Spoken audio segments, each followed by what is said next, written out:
E vem conferir a análise do 7º episódio da 5ª temporada de Demon Slayer Kimetsu no Yaiba.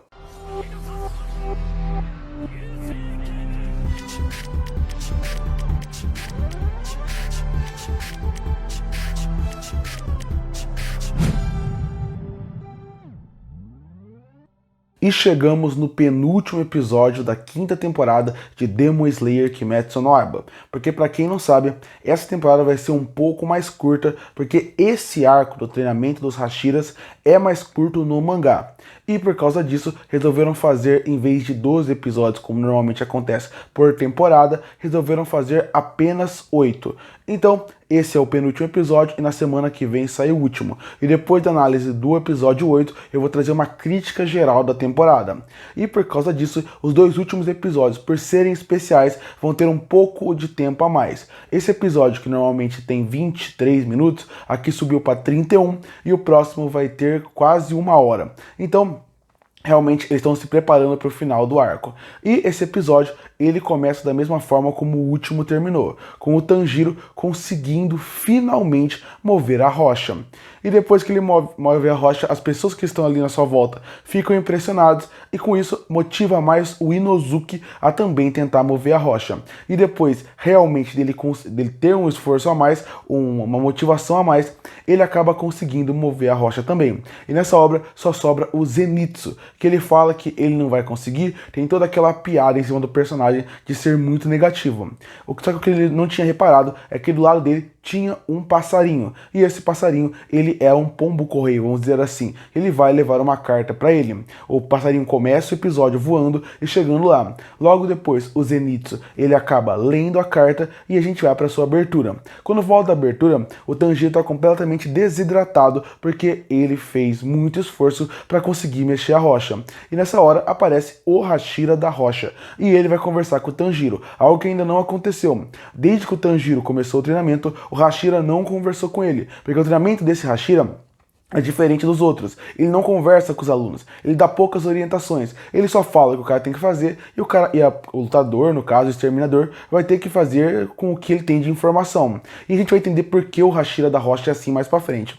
Logo depois ele dá água pro Tanjiro para poder voltar ele ter hidratação. A partir daí tem um diálogo um pouquinho rápido entre eles, onde eles falam um pouco sobre confiança, sobre amizade e sobre o que fez o Hashira se impressionar com ele. E aí vamos começar o flashback do Hashira. Quando começa o flashback do Hashira, ele fala como que era a vida dele. Na época, ele era alguém muito pobre e por ser alguém muito pobre, ele não tinha condições nem de ter uma alimentação regrada. Ele praticamente era alguém bem mais magro, ele já era muito alto, mas bem mais magro, bem mais franzino, e a partir daí ele acaba vivendo numa casa onde vivia ele e mais 8 crianças e adolescentes que na verdade eram também pessoas órfãos e por serem órfãos, eles não tinham onde ficar. Então o Hashira, que ainda na época não era Hashira, pegou e ficou cuidando deles. E eles tratavam ele até como um sensei, porque realmente ele era mais velho. E depois de uma cena bem bonita dele mostrando e apresentando aquelas crianças que gostam tanto dele, acaba passando um dia e acaba acontecendo algo terrível. Uma das crianças que vivia com ele acabou burlando uma das regras. E criança faz isso mesmo. Ela burla as regras porque ela acha que vai ser legal. O problema é, ela burlou a regra de eles tinham que voltar sempre para casa antes de anoitecer, porque quando anoitecia tinha alguns boatos que ali em volta existiam alguns demônios e esses demônios poderiam realmente aparecer e matar todo mundo. Dentro da casa eles estariam seguros. Nessa hora um demônio encontrou uma dessas crianças e esse demônio implorou pela sua vida. Quando ele implorou pela sua vida, ele falou que em recompensa, se ele não matasse, ele ia fazer com que aquele demônio entrasse na casa e aí a partir daí ele poderia matar todas as crianças e o Hashira que estava lá dentro. Ele acaba realmente ajudando o demônio a chegar lá para ter sua vida poupada. E o que ele fez? Ele tirou os incensos que o Hashira colocava em volta da casa, porque esses incensos que ele colocava praticamente espantavam os demônios, não deixavam os demônios entrar na casa. Quando ele faz isso, o demônio entra na casa e mata todas as crianças que estão lá dentro, porque elas eram crianças, ficaram desesperadas, tentaram se salvar e a partir daí daí, todos acabaram morrendo porque o demônio era muito forte. Só uma criança respeitou Hashira, que foi a Soya, e ela ficou atrás dele, realmente esperando para ele proteger ela. Ele, através disso, ficou motivado em salvar aquela criança, e ele matou na mão, no soco, sem nenhuma espada e sem a respiração, aquele demônio até clarear. Quando clareou, a criança, que é a Soya, ele saiu de lá, e quando foi falar com as pessoas em volta que estavam ali para salvar eles, ele falou que ela não sabia o que ela viu. Então, a partir daí, em vez de ela falar que o demônio matou todas as crianças, ele falou que foi o Hashira que matou todas elas. A partir daí, o Hashira foi preso e muito decepcionado com o que aconteceu com aquela criança, e ele só não foi executado porque o Biashiki acabou salvando ele. Logo depois, ele tem um agradecimento pro Tanjiro, e ele fala que ele é uma pessoa que depois desses acontecimentos acabou não confiando em mais ninguém. Ele perdeu a fé nas pessoas, e a partir daí ele resolveu não confiar em mais ninguém. Mas ele percebeu que o Tanjiro é diferente, e ele percebeu por que ele gostava tanto do Tanjiro. Porque até no momento onde ele poderia só salvar sua irmã e fugir no Arco dos Ferreiros, ele resolveu ficar lá e ajudar todos. Ele é uma pessoa boa, ele é uma pessoa que mostra que ainda existe fé na humanidade. No meio de tantos demônios e de tantas coisas ruins que estão acontecendo, ele percebe que o Tanjiro pode ser essa luz na escuridão, que é aquela pessoa que mostra uma fé nas outras pessoas, se preocupa com elas e sempre com um sorriso no rosto. Então ele vai falar pra ele que ele gostou muito de ter treinado do Tanjiro e que ele mostrou uma fé que talvez a partir dali ele possa voltar a ter fé na humanidade, algo que ele perdeu no dia que a Sonya acabou entregando ele. Isso é muito interessante. Logo depois corta a cena e aparece o Genya, também aparece o Tanjiro e o Inosuke comendo. E aí tem um diálogo rápido só pra gente entender o que aconteceu com o Genya. Ele fala que logo depois ele foi conversar com a Kosho, e a partir daí ela falou que eles têm que ficar de olho nele, porque ele realmente estava se alimentando de demônios, e a partir dessa alimentação ele pode realmente ser um meio demônio. Vale destacar que daí tem algumas piadas, ele fala que ele não tem a respiração, e eu acho interessante, porque o Genya, ele não tem a respiração, mas ele tem um poder demônio dentro dele que ele consegue controlar. Então praticamente essa é a respiração dele. Eu acho o conceito do personagem muito interessante, e como trabalham ele, como fazem as revelações dele, bem legal também. Aí tem uma sequência de piadas, e logo depois o Tanjiro, ele fala que quer conversar com o Genya sobre o seu irmão, e a partir daí já corta pro Tanjiro indo para a próxima etapa. Ele conversa um pouco com o Zenitsu, que ele está em cima da pedra. O Zenitsu vê que ele está chateado, o Zenitsu vê que o Zenitsu visivelmente está chateado, tem alguma coisa que está incomodando ele, e foi a carta que ele leu, que ele ainda não revela para nós, e que vai revelar em algum momento, provavelmente no episódio seguinte.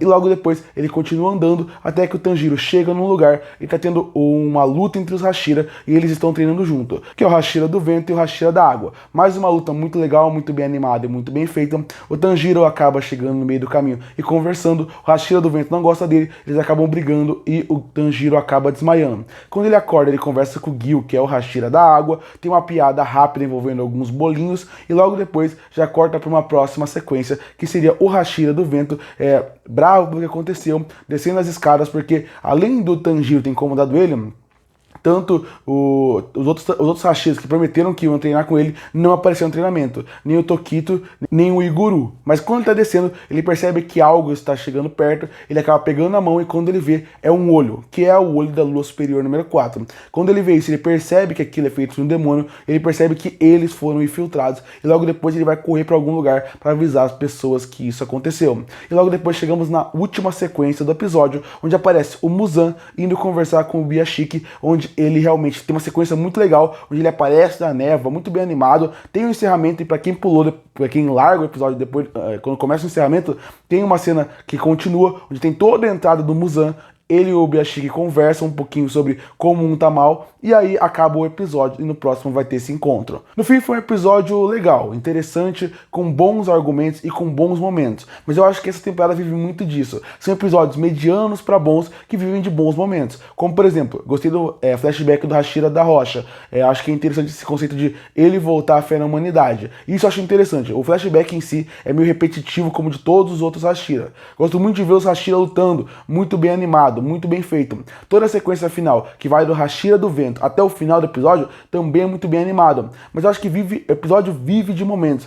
Não é um episódio ruim, como não é uma temporada ruim como um todo. Mas quando você pensa como um todo, um episódio de meia hora talvez pudesse trazer algumas coisas a mais. Talvez realmente falte algo. Eu sinto que são episódios legais, interessantes, não é ruim de assistir, mas ao mesmo tempo não me cativa tanto como poderia. É o que eu falo, quando eu vejo os Hashira lutando, eu acho muito legal. Quando foco nos Hashira, eu acho muito bom. Mas quando acaba o treinamento, tudo parece muito fácil. E isso acaba me incomodando bastante. Como por exemplo, todo esse treinamento do Hashira da Rocha, que era para ser o treinamento mais difícil, já que tem que ser corrido, porque são 8 episódios, ele passa uma certa facilidade em tudo que eles fazem. A gente não sente que o Tanjiro está evoluindo por merecimento dele. A gente sabe que ele está merecendo evoluir, o anime passa isso, mas eu acho que eu queria mais consequência, mais dificuldade para ele chegar no seu objetivo. E é por isso que eu falo, o que eu gosto da temporada são os momentos cômicos que são legais, mas principalmente quando foca no Hashira, quando foca nos Hashiras. Isso é muito legal. Agora, o Tanjiro, a Nezuko, até o Inosuke, o Zenitsu, que são personagens que são interessantes, tem momentos engraçados e divertidos de se assistir,